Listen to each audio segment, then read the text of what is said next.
I'm going to talk with you about how to keep your family on track and get back on track after some things that have gone on that's really kind of taking you down the wrong path, and your children's behavior they're all over the place. You don't have a system at home to get them back together. You're parenting this way, your husband, your other partner is parenting a different way. You guys are just kind of crossing paths, and no one's on together one accord and going down the same path. So today I'm going to talk to you about a few ways to help you get back on track, helping your family be successful and doing the things you want them to do. Now, right now we'll probably be in school for about 3 months, 3.5 months, depending on when you went back to school, 2.5, 3 months. And right now everyone's kind of settled into their routine. You have the kids going in the right direction. They have a time to get up, and they're hitting their schedule. You know where to do their homework. They have at school programs. There's a lot going on right now, and we have the holiday season coming up right now. November, December are two of the busiest months of the year for the holiday, and so that can be a very stressful time for families. And so we got a lot going on right now, and so we're going to talk to you about today about how to kind of pull some things together. Quickly, some 4 things you really want to think about when you're thinking about a system and getting your family on track and making sure they stay on track. Coming up with a system that's going to help you do that. Now, it's not very easy to do that all the time. Because you're very busy. You have a lot of things going on, your job, the school activities, your children doing this, you have church, your spouse or your significant other has other things going on. So you have a very, very busy life. But one of the big keys in making sure that you can keep everything together is creating a system, a parenting family system that works for everyone, and staying consistent with it. Because sometimes we'll start something and say, "Oh, Johnny's behavior is really out of control. We're going to do this week," and you start this new system, this disciplinary system, and then you stop after a week or two.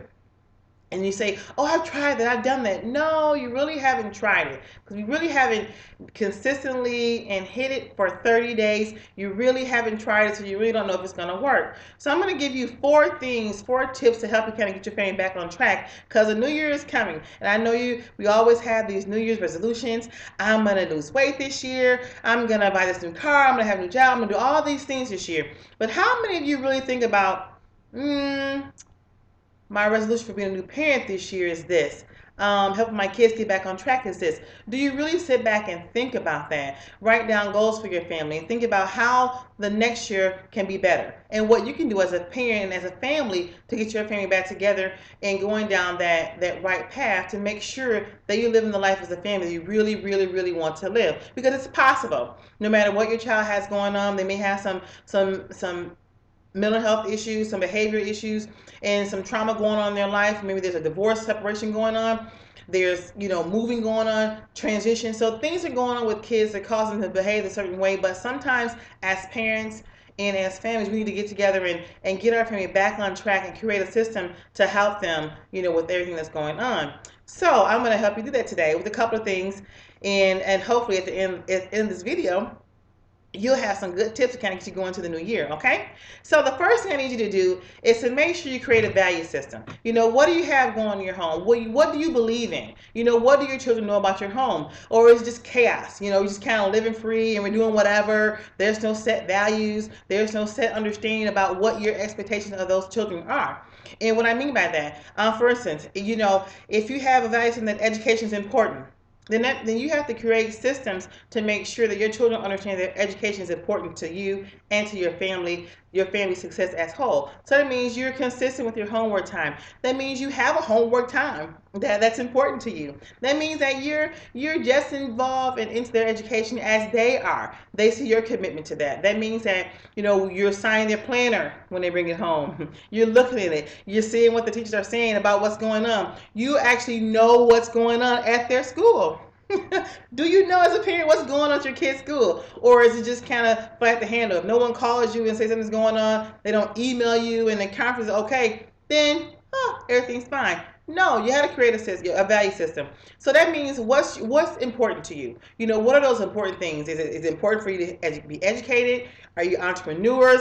Are you Christians? Are you Muslim? What is it? What is your value system? And make sure your children know that. They should know what the value system is. Like for the Marshalls, The Marshall children, my sons, I have two sons, they should know that it's important that they keep their education together. They should know that we believe in being independent, self-sufficient, and that we believe we're athletic. They should know those things, and we should find a way to communicate that to them. Whether it's verbally, whether it's putting up a poster somewhere and said, "Hey, the Marshall family values," and so they always know, and it's at the top of their head, the values. Because if you don't have a value system for your children, something for them to believe in, something for them to know that's what's guiding their life, then they're going to be all over the place. It's going to be chaos, and they'll follow anybody. If you're not giving them a value system and standards and expectations to follow, then how can you expect them to succeed and do good in life? You're not giving them anywhere to go. Okay, so that's number one. Number two, I need you to create an environment, a positive atmosphere at home for them to actually function in. I don't know about you, but if I go into, say I'm going to a job and every day it's just total, it's negativity, people are arguing, they're fussing, they're fighting, nobody really likes each other, backbiting, all that kind of stuff. That's kind of a working environment you're not going to enjoy very much. So if you think about that and come home with that, is your home like that? Are you constantly arguing, bickering? No one is in agreement. You're all over the place. It's chaos in your home. This is here. This is everything is all over the place. Is your home like that? What are you doing to create a positive, warm, nurturing environment at home for your children to grow in? And it's up to you. As a parent of children, you have to set the tone. It starts at the top, and you're at the top. You're at the top here. We have to make sure that we're being positive. We're always building each other up at home. And we don't let negativity come in. When it comes in, we stop it right away, and we go into a positive atmosphere. And of course, I'm not saying every day you got to walk around like the Leave It to Beaver, and everyone's, "Oh, you want waffles or pancakes?" Come on, that's not reality always, right? But what I'm saying is that every day in your home should not be romper room.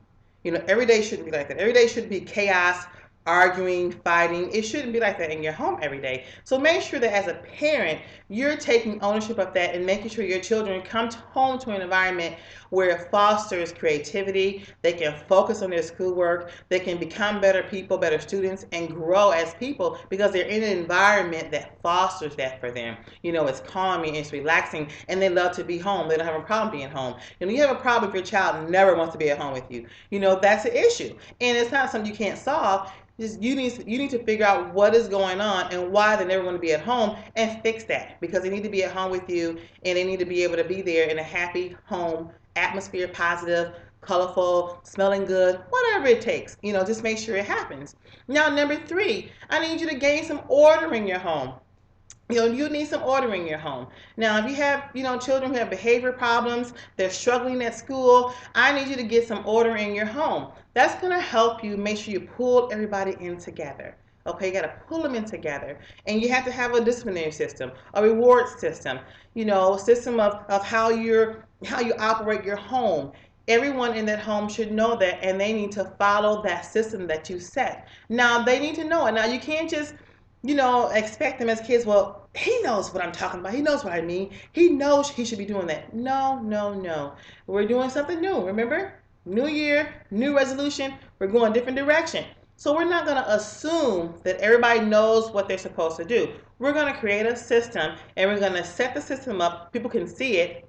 They understand, what disciplinary things are, what things you are not going to tolerate and accept in at home. What is it? Is it lying? Is it cheating? Is it stealing? Is it poor behavior at school? What is it that you're not going to accept? Now, don't put a whole bunch of things on there because you're going to get kind of lost. So what you need to do is come up with start off with three of the top things that are going on in your home that you need to change, that you need to get order of.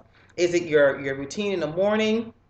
Is it your children? They're not functioning and doing well at school, so they're not excelling like they should be. What are those three core things that is going on at home that needs to really be brought in together? And think about how you need to get control over that. What is that? How are you and write down steps. And there's lots of things to do that. To help you come up with this disciplinary, systems of what to do. It could be a marble system. It could be the point system. It can be, everything. And you also have to have rewards. I know people, there's a toss-up. People say, well, I don't think I should be rewarding him for doing what he should be doing. But I don't know. I mean, I know I go to work every day, and if I'm going to work every day and I'm supposed to be doing certain things, then I know that I'm expected to do this.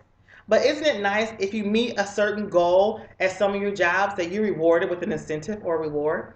Doesn't that motivate you the next quarter to do even better? So just think about that. Think of it like that. What do you need to do to motivate? Kids, they need motivation too.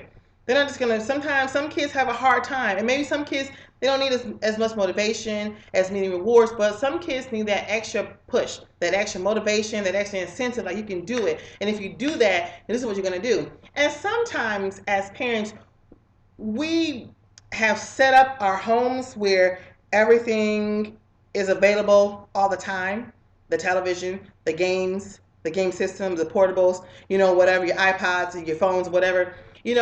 Sometimes we, as parents, we need to kind of pull those things in. And if you can't do what you're being asked to do here at home, these 3 or 4 things, then maybe your time with your game system, your cell phone, your TV, maybe that time is decreased a little bit until you can do what I'm asking you to do. And once you do that, you have to stay consistent. One thing about getting order in your home is that you got to be consistent. You can't break your own rules. Whatever rules you set, you have to be consistent with that. It's about asking people to do things that you're not willing to do yourself. Same thing at home. Model good behavior if you want your children to kind of follow it. Kids follow what we model. So in order for us to say as parents and say, hey, we're going to do this, and that, you can't be a liar. You can't be a cheater. You can't be on Facebook, Instagram, putting inappropriate things on there if you're asking them not to. It's just things you have to think about as parents. And you can't just say because, well, he needs to listen to what I say, and no matter, and I can do what I want to do because I'm a big person. No, that doesn't work out. That is the dumbest rule ever. Do as I say, not as I do. Really? Come on. Doesn't even make sense. So as a parent, you can't tell them to ignore your negative behavior and just listen to your words. It's not gonna work. That's the dumbest. That's dumb parenting 101. Okay? So get that out of your book. If you kind of grew up with that kind of concept, it doesn't work with kids. They're gonna follow what we model. And so we should always be modeling the right thing in order for them to do good in life and be successful adults. Okay, think about that. And then the last thing, the fourth thing, as a family, you need to start dreaming. If you stop dreaming and thinking and expecting greater things to happen in your life, then you are just doing yourself and your family a disjustice. You need to make sure you're still dreaming. What is it? What is your dream vacation for your family? What do you wish your kids, what do you want your kids to be when they grow up? What do you want to be? If you haven't accomplished all your goals, what are your dreams? But make sure that you don't stop. You don't just stop and just living day to day, just going through life and never thinking about, what's out there is better for my family, for my children, for me. What can we do better? Stop dreaming. Keep dreaming. Start dreaming again. And you can do that by just kind of writing down a few goals or a few dreams, for your family. And sit down with your children and your family and say, hey, let's create a dream board. What? I don't care how crazy you think it is, how outlandish it sounds, but what are the top 3 things you would love to do in your life if you had all the money in the world? What would you do? Where would you go? What would you have? What would you do? What would you change? And ask them that. Kids have a wonderful, wonderful imagination. And sometimes we have to tap into that as adults because, we kind of get used to just working, humdrum, paying the bills, working, cleaning the house, dropping kids off, pick the kids up. And that's kind of how we go tunnel vision. And we forget about all those dreams we had in our life, all those aspirations, all those things we really wanted for ourselves and for our family. We kind of kick them to the side. Well, bring it back in. Bring it back in. Dream again, with your family, with your kids. Make them think that they can do the impossible, that anything in their life is possible if they want it, if they believe in it, they have faith in it, they work hard towards it, they can have it. Make your kids believe that and think that. There's nothing wrong with that. Don't kill, the one thing I can't stand about parents sometimes is as they kill their kids' imagination and their dreams. They stomp them and say, oh, that's dumb, that doesn't work. No, don't do that. Let them dream. Let them keep on thinking that, and helping them get to what they can. Because sometimes we see it as a dream and a fantasy and it can never happen, but that's not always true. That's not always true. So don't be afraid to dream again. Pick up some magazines and think about those things you used to think about before the chaos, before the kids, before the family, before things got so out of whack. What were you dreaming about? What did you want to accomplish? So I hope that's been helpful for you. I went through 4 things you need to do to go into the new year to kind of get your family back on track. Your first thing you gotta do is you gotta create some values. Second thing, you gotta create a positive and warm atmosphere at home. The third thing is you gotta make sure you gain some control in your home. Have a system, a reward system, a disciplinary system to make sure the kids know what's expected of them. And number 4, make sure you start dreaming again. Don't forget about that. And guess what? You probably didn't see this coming, but I actually have a system that goes into very great detail about all the 4 things I just talked about. It's called the Get Back on Track Home Coaching System.